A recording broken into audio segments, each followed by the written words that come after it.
Baiklah, selanjutnya saya akan menjelaskan fungsi anggaran sektor publik nomor 3, yaitu anggaran sebagai alat kebijakan fiskal.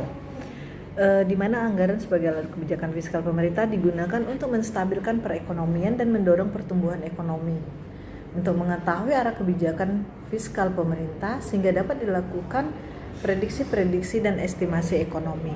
Anggaran dapat digunakan untuk mendorong, memfasilitasi, dan mengkoordinasikan kegiatan-kegiatan ekonomi masyarakat sehingga dapat mempercepat pertumbuhan perekonomian. Yang keempat adalah anggaran sebagai alat politik, di mana anggaran merupakan dokumen politik sebagai bentuk komitmen eksekutif dan kesepakatan legislatif atas penggunaan dana publik untuk kepentingan tertentu. Kemudian, pembuatan anggaran publik membutuhkan political skill, coalition building, keahlian bernegosiasi, dan pemahaman tentang prinsip manajemen keuangan publik oleh manajer publik, di mana bahwa kegagalan dalam melaksanakan anggaran yang telah disetujui dapat menjatuhkan kepemimpinannya atau paling tidak menurunkan kredibilitas pemerintah. Selanjutnya yang kelima adalah anggaran sebagai alat koordinasi dan komunikasi, di mana anggaran publik yang disusun dengan baik akan mampu mendeteksi terjadinya inkonsistensi suatu unit kerja dan dalam pencapaian tujuan organisasi. Di samping itu, anggaran publik juga berfungsi sebagai alat komunikasi antar unit kerja dalam lingkungan eksekutif. Baiklah, selanjutnya saya akan menjelaskan terkait dengan anggaran sebagai alat kinerja, di mana kinerja eksekutif itu akan dinilai berdasarkan dengan target pencapaian anggaran dan efisiensi pelaksanaan anggaran. Kinerja manajer publik dinilai berdasarkan berapa yang berhasil ia capai dikaitkan dengan anggaran yang telah ditetapkan. Anggaran merupakan alat yang efektif untuk pengendalian dan penilaian kinerja. Kemudian yang ketujuh, anggaran sebagai alat motivasi, sehingga untuk memotivasi pegawai itu sebaiknya dalam penetapan target jangan terlalu tinggi atau juga jangan terlalu rendah sehingga untuk mudah dicapai. Kalau terlalu tinggi juga nanti anggaran tersebut akan sulit dicapai. Sedangkan sebaliknya, kalau terlalu rendah juga nanti anggaran akan terlalu mudah dicapai sehingga nanti tidak mengurangi rasa motivasi dari pegawai. Selanjutnya adalah anggaran sebagai alat untuk menciptakan ruang publik, di mana anggaran publik tersebut tidak boleh diabaikan oleh kabinet, LSM, DPRD, masyarakat, perguruan tinggi, birokrat, dan berbagai organisasi kemasyarakatan harus terlibat dalam proses penganggaran publik. Kelompok masyarakat yang terorganisir akan mencoba untuk mempengaruhi anggaran pemerintah untuk kepentingan mereka. Selanjutnya kita akan fokus terkait dengan fungsi anggaran sebagai controlling atau pengendalian pengawasan, di mana fungsi pengendalian atau pengawasan merupakan suatu unsur manajemen untuk melihat apakah segala kegiatan yang dilaksanakan telah sesuai dengan rencana yang digariskan, dan di samping itu merupakan hal yang penting untuk menentukan rencana kerja yang akan datang. Selanjutnya, bahwa pengendalian atau pengawasan adalah pengukuran atau perbaikan terhadap pelaksanaan kerja bawahan agar rencana-rencana yang telah dibuat untuk mencapai organisasi dapat terselenggara dengan baik. Dalam uraian tersebut menggambarkan bahwa pengendalian atau pengawasan dapat dirumuskan sebagai proses penentuan apa yang akan dicapai, yaitu standar apa yang sedang dilakukan berupa pelaksanaan dan bila perlu melakukan perbaikan-perbaikan sehingga pelaksanaannya itu sesuai dengan rencana yang ditetapkan. Selanjutnya, pengawasan pada hakikatnya merupakan usaha memberi petunjuk pada para pelaksana agar mereka selalu bertindak sesuai dengan rencana. Lebih lanjut dikatakan bahwa pengawasan terdiri dari penentuan standar, supervise, kegiatan atau pemeriksaan pembandingan hasil dengan standar, serta mengoreksi kegiatan atau standar. Selanjutnya kita akan menjelaskan terkait dengan azas prinsip-prinsip pengendalian pengawasan, di mana yang pertama adalah prinsip tercapainya tujuan, di mana pengendalian harus ditujukan ke arah tercapainya tujuan, yaitu dengan mengadakan perbaikan atau koreksi untuk menghindarkan penyimpangan atau deviasi dari perencanaan. Yang selanjutnya adalah prinsip efisiensi dan pengendalian. Nah, pengendalian efisiensi ini bertujuan untuk menghindarkan deviasi perencanaan sehingga tidak menimbulkan hal-hal yang di luar dugaan. Yang ketiga adalah prinsip tanggung jawab pengendalian, bahwa pengendalian hanya dapat dilaksanakan apabila pimpinan dapat bertanggung jawab terhadap pelaksanaan rencana. Yang keempat adalah prinsip pengendalian terhadap masa depan, di mana pengendalian yang efektif harus ditujukan ke arah pencegahan penyimpangan perencanaan yang akan terjadi baik sekarang maupun pada masa yang akan datang.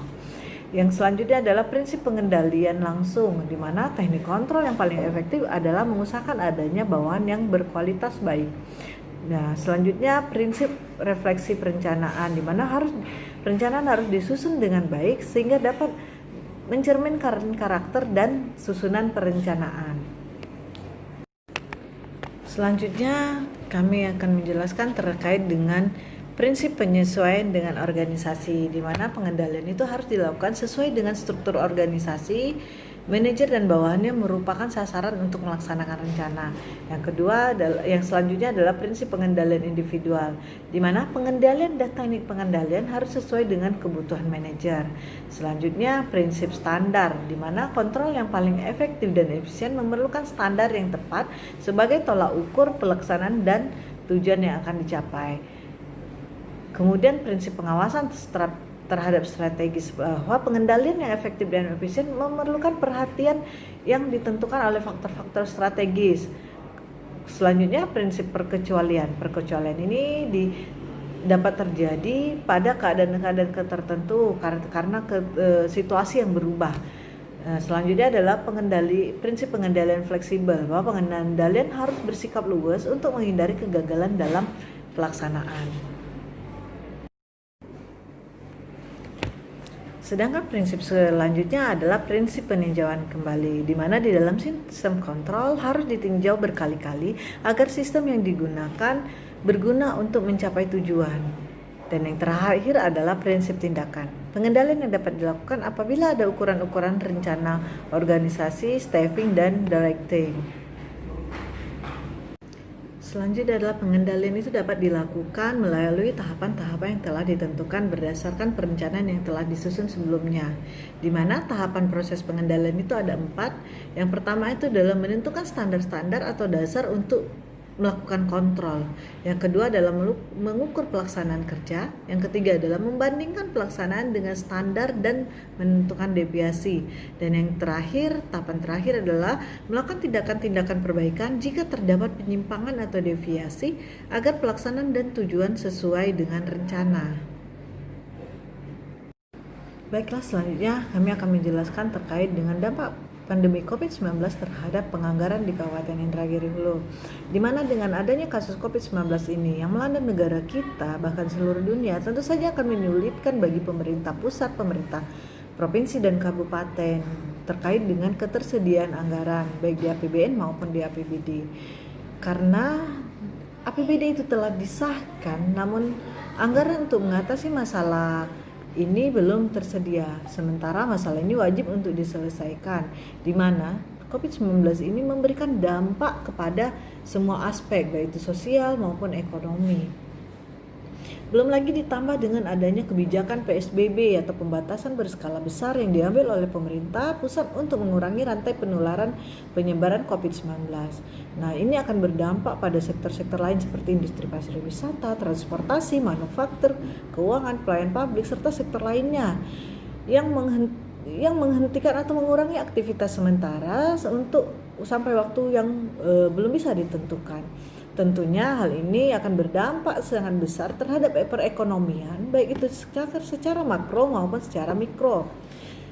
Meskipun awalnya pemerintah pusat masih ragu-ragu dalam memberikan arahan dan kewenangan kepada pemerintah daerah, namun melalui penerbitan beberapa regulasi sebagai pedoman bagi pemerintah daerah untuk mengatasi wabah COVID-19 tersebut, di mana kami akan menjelaskan terkait dengan regulasi terkait dengan COVID-19. Yang pertama adalah untuk mengatasi COVID-19 ini, bahwa pemerintah pusat mengambil langkah-langkah antisipasi untuk dilakukan oleh pemerintah pusat, provinsi maupun kabupaten kota dalam menanggulangi COVID ini.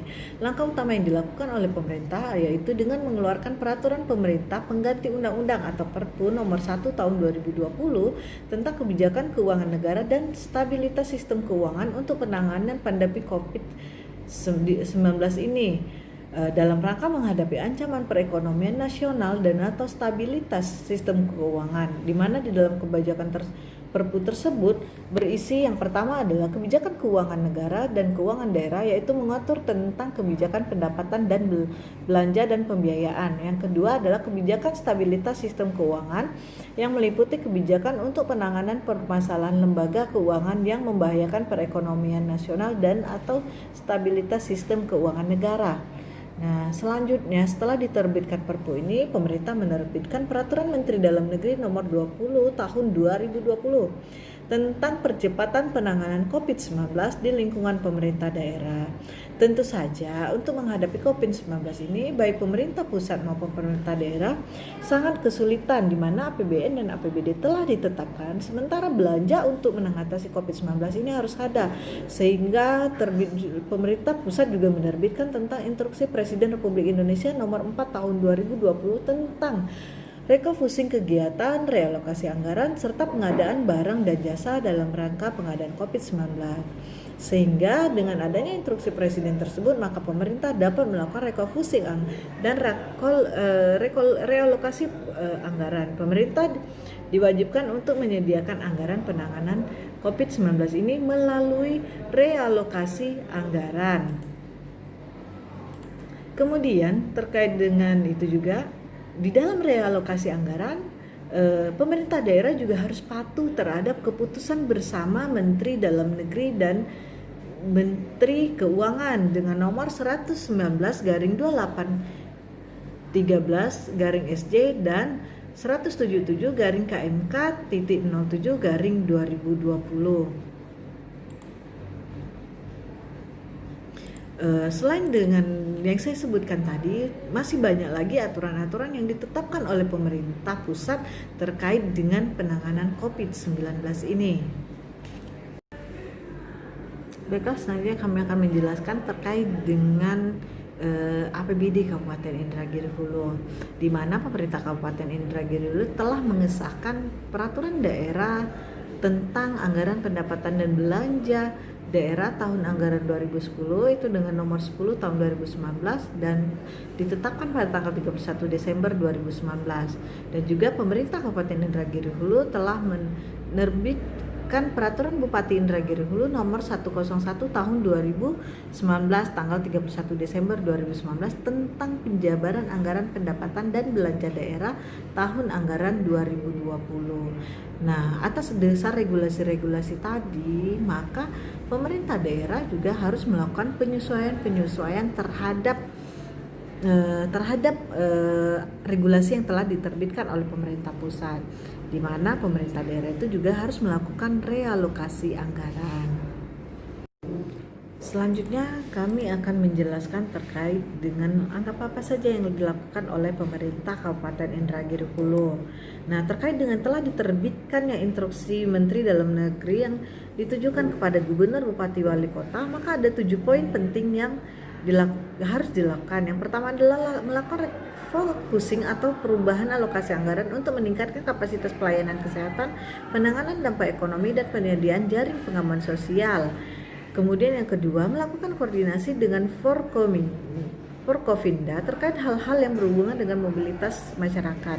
Yang ketiga, memastikan dan mengawasi kecukupan sembako di wilayah masing-masing dan tetap berjalannya operasi industri dan pabrik dengan memperhatikan protokol kesehatan.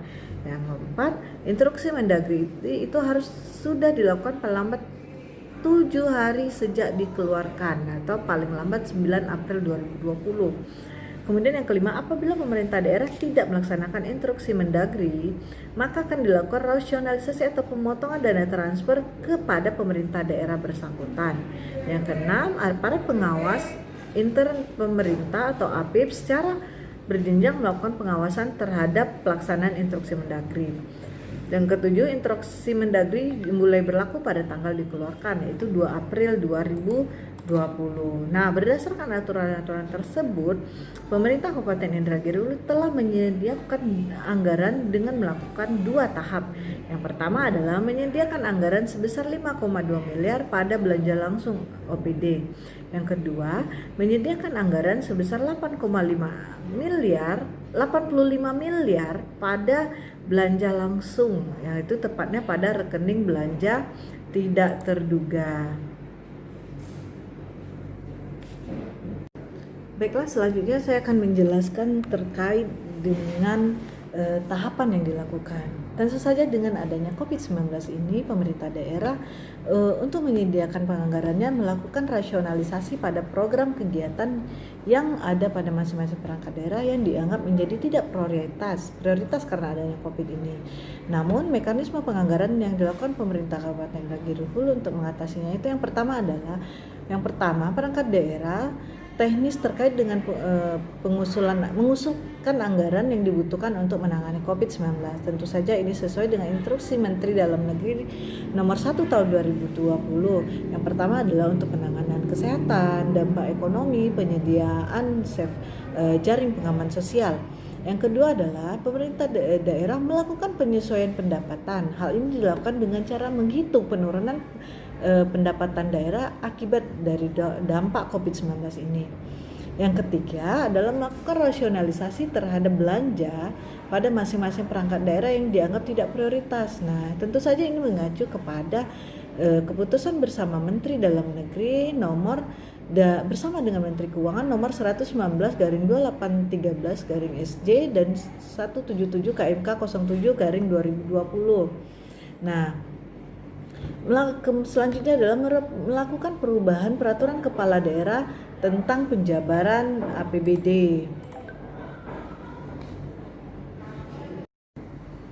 Baiklah, kami akan menjelaskan terkait dengan anggaran yang disediakan oleh pemerintah Kabupaten Indragiri Hulu terkait dengan mengatasi COVID-19 ini, yaitu di mana pemerintah Kabupaten Indragiri Hulu memfokuskan pada kegiatan yang pertama itu sektor kesehatan, menyediakan penganggaran sebesar 51,2 M, di mana di sini OPD yang terkait itu adalah Dinas Kesehatan dan Rumah Sakit. Adapun kegiatan-kegiatan yang dilaksanakan itu adalah pengadaan obat dan perbekalan kesehatan, pengadaan alat pelindung diri dan sarana prasarana medis dan perlengkapan pasca wafat.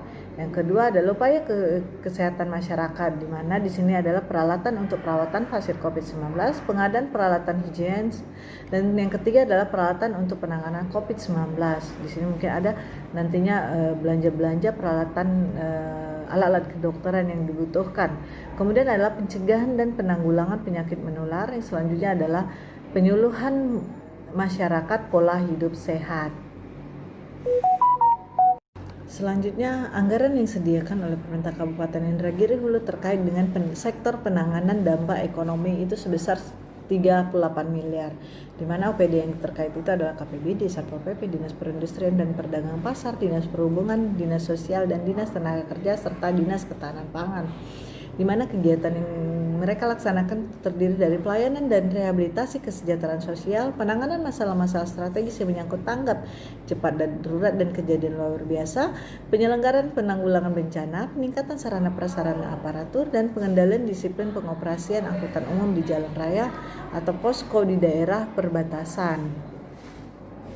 Selanjutnya dilaksanakan adalah kegiatan operasional penyemprotan lingkungan, terminal penumpang, dermaga rakyat, halte bus dan tempat parkir dan penjagaan di daerah perbatasan, penataan dan tempat berusaha bagi pedagang kaki lima dan asongan, operasional penyemprotan pasar di Kabupaten Indragiri Hulu, patroli dan penyebarluasan informasi pencegahan COVID-19, peningkatan ketahanan pangan, pertanian dan perkebunan, operasional pelaksanaan gerai pangan dalam rangka penanganan COVID-19, kemudian bantuan sembako masyarakat terdampak corona.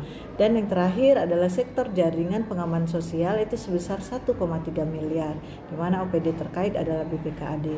Nah, dengan adanya refocusing atau realokasi penganggaran ini diharapkan nantinya pemerintah Kabupaten Indragiri Hulu mampu mengatasi COVID-19 ini baik sebelum siaga dalam kondisi tanggap darurat maupun pasca nanti selesainya COVID-19 ini terkait dengan perbaikan ekonomi di kemasyarakatan. Dengan adanya pandemi COVID-19 yang telah membawa pengaruh terhadap pelayanan pemerintah kepada rakyat, terutama untuk sektor kesehatan, sosial, termasuk pada pemerintah daerah. Pemerintah daerah dituntut untuk melakukan banyak hal yang dapat memberikan rasa nyaman, diayomi, dilindungi, dan diperhatikan pada masyarakat. Masyarakat membutuhkan kepastian tentang pembatasan aktivitas, ketersediaan fasilitas kesehatan, dan jaminan untuk bertahan hidup. Nah, muara dari persoalan ini adalah ketersediaan dana di daerah. Pemerintah daerah sebagai pengelola anggaran pendapatan dan belanja daerah atau APBD mau tidak mau harus mengeluarkan dana yang sangat besar untuk penanganan COVID-19 ini. Pemerintah daerah mungkin saja diliputi kebimbangan terkait dengan penggunaan APBD tahun anggaran 2020 untuk penanganan pandemi COVID-19 karena nantinya takut terjerat dengan masalah korupsi. Nah, oleh karena itu juga Komisi Pemberantasan Korupsi atau KPK mengeluarkan surat edaran KPK nomor 82 tahun 2020 dan mengingatkan pemerintah daerah agar dalam seluruh tahapan pelaksanaan pengadaan barang dan jasa PBJ menghindari setidaknya ada 8 perbuatan yang dikategorikan sebagai tindak pidana korupsi, yakni melakukan persekongkolan, kolusi dengan penyedia barang atau jasa, memperoleh feedback dari penyedia, kemudian mengandung unsur penyuapan, mengandung unsur gratifikasi, mengandung unsur adanya benturan kepentingan dalam pengadaan, mengandung unsur kecurangan atau amal administrasi, kemudian berniat jahat dengan memanfaatkan kondisi darurat, membiarkan terjadinya tindak pidana korupsi. Nah, kedelapan hal tadi harus dilakukan tidak boleh dilakukan oleh aparat pemerintah daerah meskipun saat ini dalam kondisi darurat yang membutuhkan efektivitas dalam pelaksanaan tugas penanganan COVID-19. Prinsip value for money, yakni diperolehnya barang jasa yang tepat sesuai dengan biaya yang sesungguhnya, tetap menjadi pedoman sehingga transparansi dan akuntabilitas menjadi sebuah keniscayaan yang harus dipegang.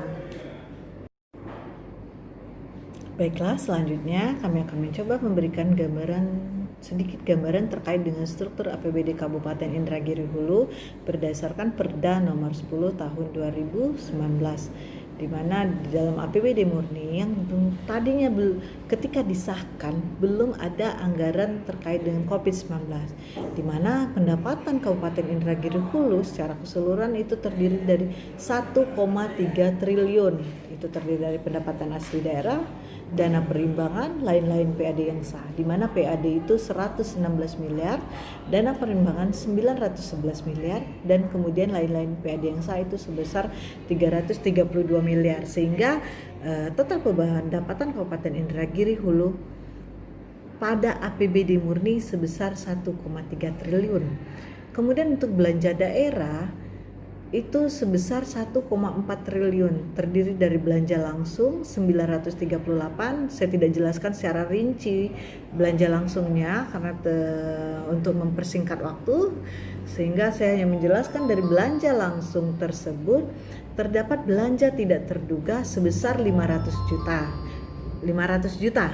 Kemudian belanja langsung itu sebesar 559 miliar, sehingga total belanja adalah 1,4 triliun, sehingga terdapatlah surplus defisit sebesar defisit sebesar 138 miliar.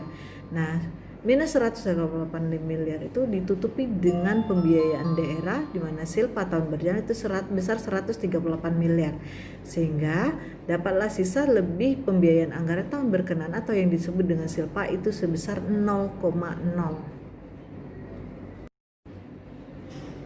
Setelah dilakukan realokasi anggaran sebesar 90 miliar, maka pemerintah Kabupaten Indragiri Hulu menerbitkan Peraturan Bupati Indragiri Hulu nomor 36 tahun 2020 tentang perubahan ketiga atas Peraturan Bupati Indragiri Hulu nomor 101 tahun 2019 tentang penjabaran anggaran pendapatan dan belanja daerah tahun anggaran 2020. Akibatnya, dari adanya realokasi anggaran tadi 90 miliar tadi, maka itu akan merubah struktur APBD setelah adanya realokasi anggaran, di mana tadi awalnya pendapatan itu menjadi 1,1 miliar, di mana terdiri dari pendapatan asli daerah 1,1 triliun, di mana pendapatan asli daerah 107 miliar, dana perimbangan 959 miliar, lain-lain pendapatan daerah yang sah 99 miliar, sehingga jumlah pendapatan adalah 1,165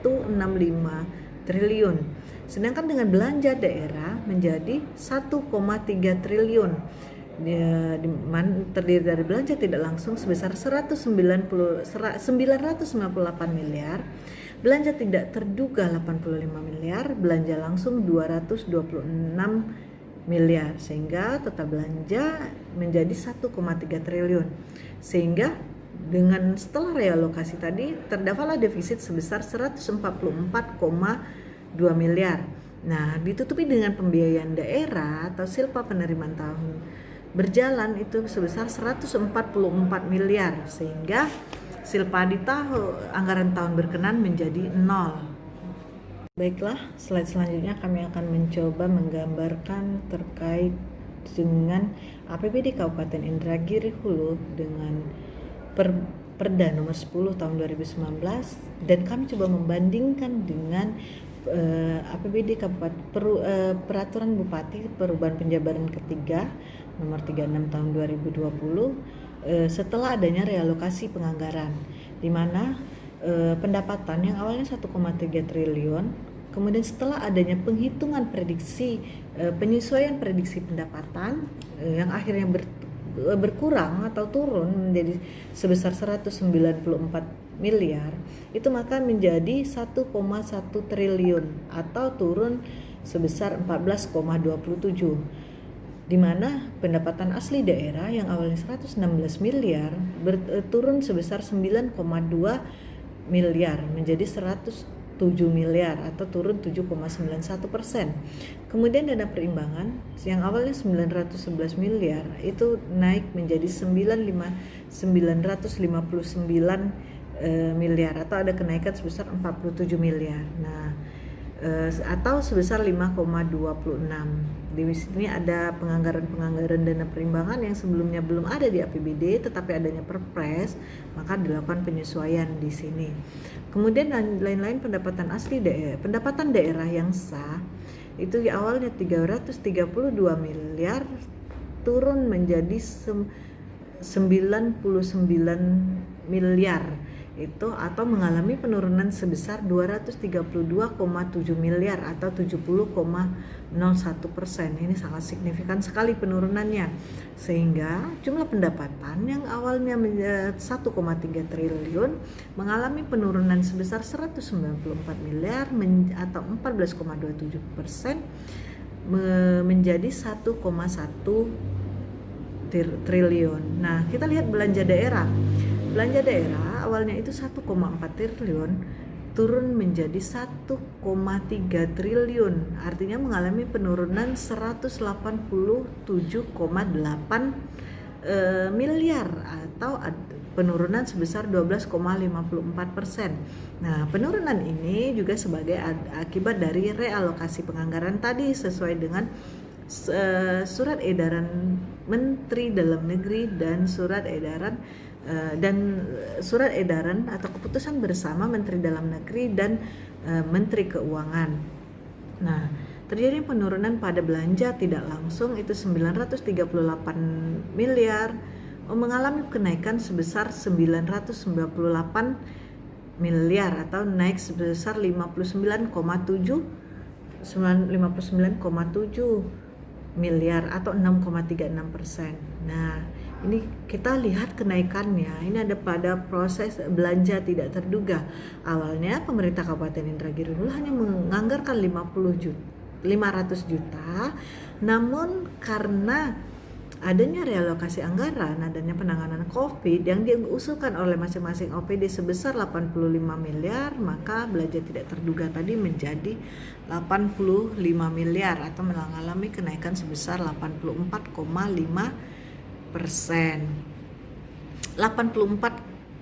miliar atau 16.900%.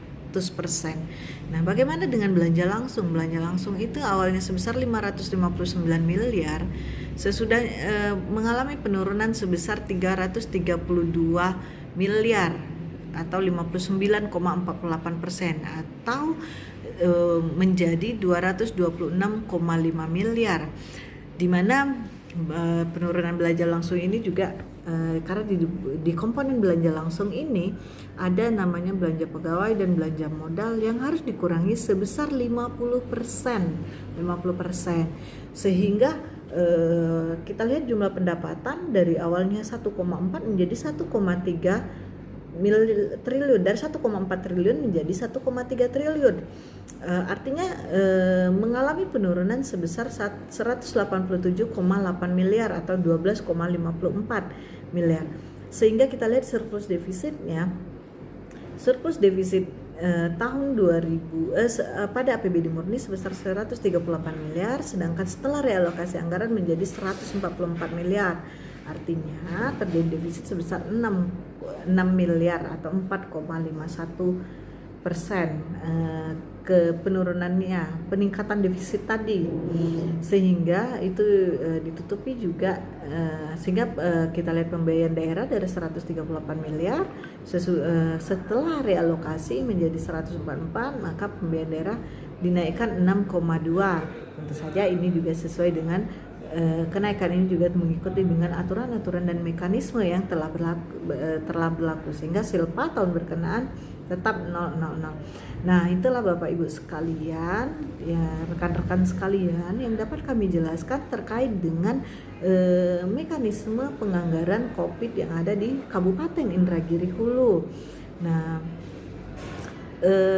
tentu saja nanti penyalurannya, realisasinya tentu tetap dengan mekanisme yang berlaku, peraturan-peraturan yang berlaku, karena di dalam tadi kita sudah jelaskan bahwa anggaran ini juga sebagai fungsi pengendalian, fungsi kontrol, dan fungsi pengawasan, sehingga tentu saja nanti dengan adanya perubahan APBD terkait dengan perubahan COVID, tentu nanti kita harus ini juga menjadi sebagai alat controlling, pengendalian dan pengawasan baik dari pemerintah daerah dalam pelaksanaan anggarannya, dalam melaksanakan realisasinya, juga bagi pemangku kepentingan.